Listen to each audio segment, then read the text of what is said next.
Bonjour et bienvenue dans les suggestions cinéphiles de l'Odyssée. Aujourd'hui, la suggestion cinéphile numéro 165 déjà, 165, la cinéphilie n'est pas du zinc. Nous sommes aujourd'hui le 17 mars 2021 et j'espère que cette suggestion sera publiée le jeudi 18 mars. Pour la raison suivante, parce que le 18 mars 2021, ce sera le 150e anniversaire de la Commune de Paris, le 18 mars 1871. Et pour illustrer ou célébrer cette date anniversaire, eh bien, je vais vous parler aujourd'hui d'un chef-d'œuvre du cinéma soviétique des années 20 qui s'appelle Nouvelle Babylone de Grigory Kozintsev et Trauberg. Donc deux jeunes qui avaient en 1921 16 et 19 ans et donc qui en 1928, quand ils réalisent le film, ont 7 ans de plus, c'est-à-dire 23 ans et 26 ans, des tout jeunes, et qui font un chef-d'œuvre absolument extraordinaire. Alors d'abord, je voudrais juste pour marquer l'anniversaire de la Commune de Paris, noter plusieurs choses. C'est une insurrection patriotique au départ qui va lutter contre l'occupation de Paris par les troupes prussiennes. Et comme disait Karl Marx, ils vont, face à la défaillance d'une bourgeoisie très conservatrice de l'époque, et d'un gouvernement qui, au lieu de lutter contre l'occupation prussienne, voulait étouffer dans le sang, et a étouffé dans le sang ce soulèvement patriotique qui est devenu de plus en plus révolutionnaire à cause justement de la répression, eh bien, d'un gouvernement dirigé par Adolphe Thiers, qui est un affreux personnage de l'histoire, d'après moi en tout cas, c'est mon avis et je le partage. Eh bien, je voudrais rappeler deux, trois choses. L'insurrection de la Commune de Paris a été noyée dans le sang, le fameux mur des fédérés où des milliers et des milliers de gens ont été fusillés de façon arbitraire. Et au total, il y a plusieurs dizaines de milliers de personnes qui ont été tuées lors de la répression de cette insurrection. Et c'est bizarre, mais on parle de Robespierre alors qu'il a sauvé le principe même de la République et de la démocratie, comme d'un monstre, d'un tigre assoiffé de sang. Et par contre, pour ce qui concerne la Commune de Paris, eh bien, nada, rien, nichts, niente, comme dirait l'autre. C'est quand même une chose qu'il fallait marquer. D'après Karl Marx, ils sont montés à l'assaut du ciel, les masses populaires, pour sauver ce qu'il y avait à sauver de la France. Je voudrais aussi mentionner un livre qui est très très très bien, que je me permets de vous recommander de lire, de Georges Darien, celui qui a écrit notamment Biribi sur le bagne et les aventures d'un bagnard. Ce livre de Georges Darien s'appelle Bas les cœurs. C'est une histoire qui est remarquable, qu'on peut trouver dans n'importe quelle bonne librairie et digne de ce nom. En 1870, une bourgeoisie du Second Empire, et donc de l'époque du régime de Napoléon III, est très va-t-en-guerre et accuse de façon quasi hystérique tous ceux qui sont contre la guerre d'être des traîtres à la patrie. Abdication de Napoléon III à la suite du siège de Sedan où il est bloqué. Et cette même bourgeoisie, eh bien, au lieu de continuer la lutte, eh bien, elle préfère s'entendre avec les Prussiens. Ils disaient une chose en 1870, en 1871, ils disent exactement le contraire. Et Georges Darien note cela d'une façon très pertinente. Il y a d'autres écrivains qui ont aussi été des communards ou des partisans de la Commune, des sympathisants de la Commune, par exemple Jules Vallès. Bien. Et ce qui est intéressant à remarquer, c'est qu'il y a très peu de films qui ont évoqué cet épisode tragique, mais en même temps d'un enthousiasme extraordinaire. qu'a été la Commune, un grand moment de l'histoire de la France, qui a laissé, malgré la répression, de très beaux chants. C'est par exemple le temps des cerises, fruits rouges, qui reviendra. C'est en commémoration du souvenir de cette magnifique aventure, généreuse aventure de la Commune. Il y a aussi eu des Sacré-Cœur à Montmartre, également la cathédrale de Sacré-Cœur qui était à Marseille, qui ont été édifiées pour remercier le ciel d'avoir sauvé la France, une France très conservatrice en partie, du danger de ces dangereux révolutionnaires, avec notamment une dénonciation très virulente, très injuste, très machiste aussi, des femmes qui étaient présentées comme des pétroleuses, des espèces de sorcières hystériques et assoiffées de sang, et qui voulaient tout brûler et qu'on a appelé les pétroleuses. Donc il fallait quand même le noter puisque nous en sommes au 150e anniversaire de la Commune de Paris. Et remarquez aussi, il faudrait remarquer que très peu de films ont été faits. À ma connaissance, il y a justement La Nouvelle Babylone, réalisée en 1928, et puis également un film de Peter Watkins qui fait un film en apparence un reportage documenté de la Commune, mais c'est évidemment un film de fiction qui est très long. Et c'est un sujet qui, au cinéma, malheureusement, n'a pas été une grande source d'inspiration. Et j'espère que les créateurs du 7e art, eh bien, et les créatrices du 7e art auront à cœur de réparer cette injustice. Alors, puisque j'ai parlé du film soviétique, je voudrais juste rappeler le contexte dans lequel nous sommes en 1928. À partir des tout débuts du cinéma soviétique, eh bien, il y a eu, avec ces débuts, un foisonnement de créativité, et notamment fait par des jeunes, parce que, pour la plupart, les élites établies, si vous voulez, avec le déclenchement de la guerre civile, qui a duré de 1918 à 1921, eh bien, on préférait un peu frileusement quitter le pays de la révolution des soviets, et il y a eu un vide. Or, la nature a horreur du vide, et ce sont des jeunes qui ont trouvé là l'opportunité, face à ce vide, de faire du cinéma et d'apporter un souffle nouveau, un rajeunissement, une innovation parfaitement radicale, et d'autres qui étaient plus expérimentés, comme Protozanov par exemple, eh bien, sont revenus en Russie soviétique et ont fait aussi des films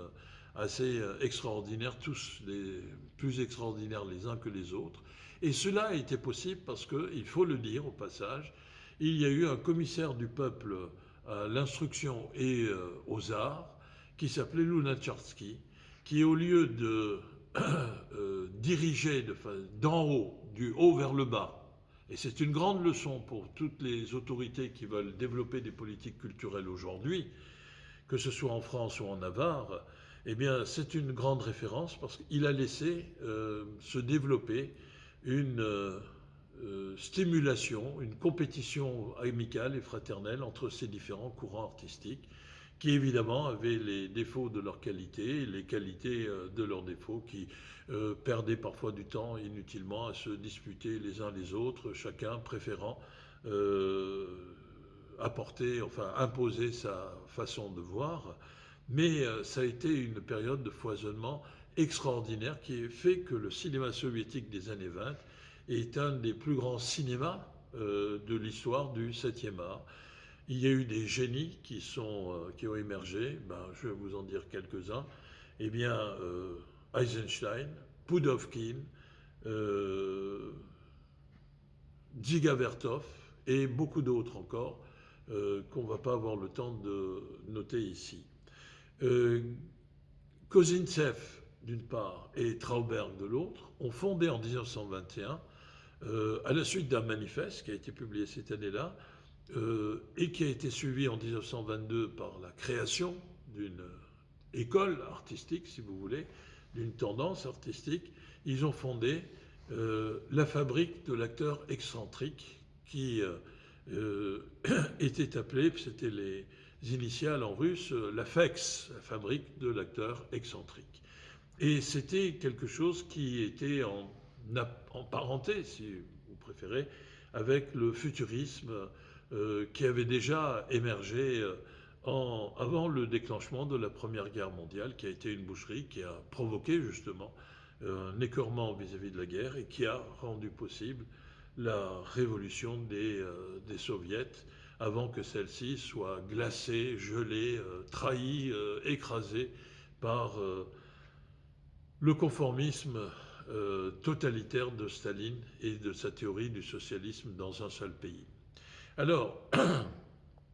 cette FEX a fait beaucoup de films et le point de vue, la thèse de base, si vous préférez, de la FEX, c'était de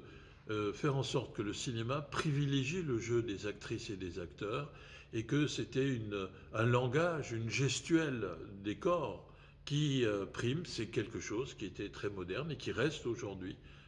très moderne aussi parce que le cinéma, surtout à l'époque du muet, ne veut pas se réduire à des déclamations ou à des postures un peu burlesques et malgré elles, et comiques et un peu grotesques que viendraient prendre des acteurs devant une caméra. Alors, l'AFEX, pour Trauberg et Kozintsev, sont des jeunes qui participent à cette FEX, avec aussi un autre réalisateur qui s'appelait Yutkevitch, Grigory Yutkevitch, et Kritchky, pardon, qui était aussi un des signataires de ce manifeste de la FEX, de la fabrique de l'acteur excentrique. Et pour faire ce film, eh bien, Trauberg et Kozintsev, sont allés en 1927, fin 27, début 28, à Paris, pour recueillir plein de matériaux pour préparer leur film, des cartes postales, des illustrations, découvrir des peintures, des caricatures, et également des textes, notamment les textes de Vallès, et je pense aussi de Georges Darien pour Bas les cœurs. C'est à partir de là qu'ils ont fait un film qui est un véritable poème cinématographique, qui est absolument extraordinaire, avec plusieurs séquences, comme des actes, en quelque sorte, au théâtre, qui parlent d'une part de la bataille entre l'armée de Napoléon III et les troupes prussiennes, qui parle aussi de la défaite donc des armées françaises et des derniers affrontements aux portes de Paris, des affrontements qui sont comme un spectacle observé à la jumelle ou au télescope par une bourgeoisie qui est sur les hauteurs de Montmartre et qui regarde les combats qui se déroulent. Et à partir de là, on voit effectivement que dans cette population, dans cette société civile de la France de l'époque, eh bien, il y a des failles, des fractures qui s'opèrent. Et il va y avoir d'une part le camp d'une bourgeoisie peureuse, frileuse, conservatrice, qui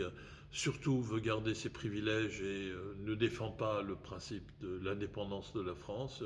et de l'autre des éléments populaires, un peu d'ouvriers, mais aussi beaucoup d'artisans, des intellectuels, des petits commerçants, qui eux incarnent le peuple, c'est-à-dire des gens qui sont portés par un même amour de leur patrie, et une patrie qui doit avoir un contenu social. Et l'histoire ensuite se prolonge à travers les relations d'une vendeuse d'un grand magasin qui s'appelle la Nouvelle Babylone, d'où le titre du film, et un soldat qui s'appelle Jean, un soldat français bien sûr, qui s'appelle Jean. Et Trauberg et Kozintsev avaient aussi rapporté de Paris toute une documentation sur Offenbach, les opérettes, la musique, le French Cancan, qui étaient les, comment dire, les masques ou les figures de la bourgeoisie du régime de Napoléon III. Et le film va montrer, souvent sous une pluie battante, l'affrontement entre ces éléments populaires, et d'une part, et ceux qui étaient très conservateurs, voire réactionnaires, et les troupes versaillaises, puisque le gouvernement provisoire s'était réfugié à Versailles pour échapper à toute influence des éléments populaires. Et on voit enfin, le film, sur le plan esthétique, est d'une radicalité, d'une innovation, d'un dynamisme qui est absolument extraordinaire. Et c'est la raison pour laquelle ce film est à voir. Nous l'avons projeté ici à l'Odyssée à plusieurs reprises, et notamment nous avons fait un ciné-concert avec nos amis Jean-Marie Humel et Lise Otham, avec un accompagnement au piano qui était un souvenir formidable et qui continue encore à résonner si vous tendez un peu l'oreille et prêtez l'oreille dans les enceintes de cette salle prestigieuse qui est la grande salle de l'Odyssée. Et ils étaient sur l'estrade que vous voyez derrière moi. Alors, du point de vue de la musique, il faut dire aussi que Shostakovich, qui était aussi un des très grands compositeurs de musique du XXe siècle, eh bien, il avait composé une œuvre, parce que pour être muet, le cinéma n'en était pas pour autant silencieux. Il y avait toujours une fosse d'orchestre dans laquelle il y avait des musiciens qui accompagnaient la projection d'un film. Et là, pour La Nouvelle Babylone, la première projection, le 18 mars 1929, à Moscou, eh bien, il y a eu cet accompagnement musical composé par Shostakovich. Et on peut le retrouver d'ailleurs, parce que le film existe en DVD, le film existe aussi sur les différentes plateformes de streaming, mais aussi sur des sites, par exemple le site fait par la Russie qui s'appelle Kinoglass. Et vous pouvez, et c'est gratuit là, contrairement au DVD ou d'autres plateformes payantes, vous pouvez visionner ce film, La Nouvelle Babylone. La fin du film est conforme au déroulement historique, c'est-à-dire c'est une fin qui se traduit par la mort de tous ceux qui ont essayé de monter à l'assaut du ciel et qui ont fait en sorte que, à l'époque, on a cru que le prolétariat, c'est-à-dire les masses populaires, non pas considérées comme des masses hystériques, mais comme portées par un idéal, par des valeurs, par une solidarité et une fraternité, eh bien,